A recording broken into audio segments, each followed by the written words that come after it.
It's something we probably all think about, maybe even dream about: investing like a billionaire.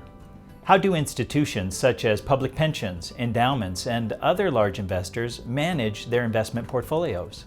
What I'm about to tell you will shed some light on the investment approach that's been used by some of the biggest investors around. It is a common mistake that far too many individual investors make, basing your investments on what happened in the past.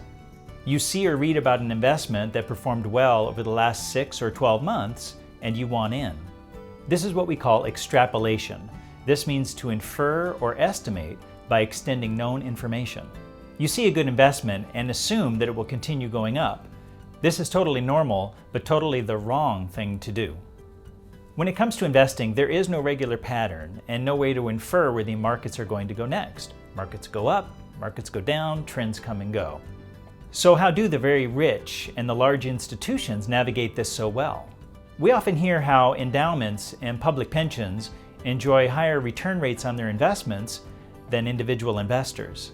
These organizations are investing millions and billions of dollars, and we tend to think that it's their sheer size that yields positive results. But really it's their investment approach, their discipline, and their methodology that makes them so successful. But before we get into their investment philosophy, you need to ask yourself the following questions. What is my tolerance to risk? What is my time horizon? What are my monthly income needs? What is my family situation and responsibilities? What is my ultimate financial goal?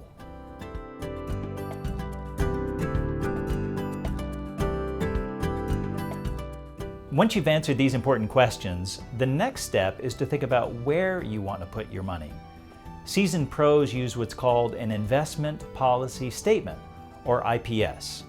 Essentially what it does is divide your money up into pieces or asset classes. The idea here is to avoid putting all your money into one pot. But that's just the first step. How you deal with gains and losses is the tricky part. If one investment tanks and the other does well, you might be inclined to sell the loser and buy more of the other. But that's not what institutions do. They sell off just enough of the better performing investment and buy more of the poorer performing investment to bring the portfolio back in line. The best investors are constantly fighting for equilibrium. You need to do what they do.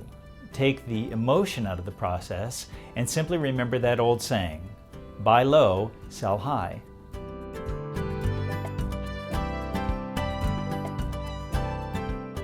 Those big institutions and very wealthy investors statistically earn more in their investments than individuals, but it's not simply because they're larger.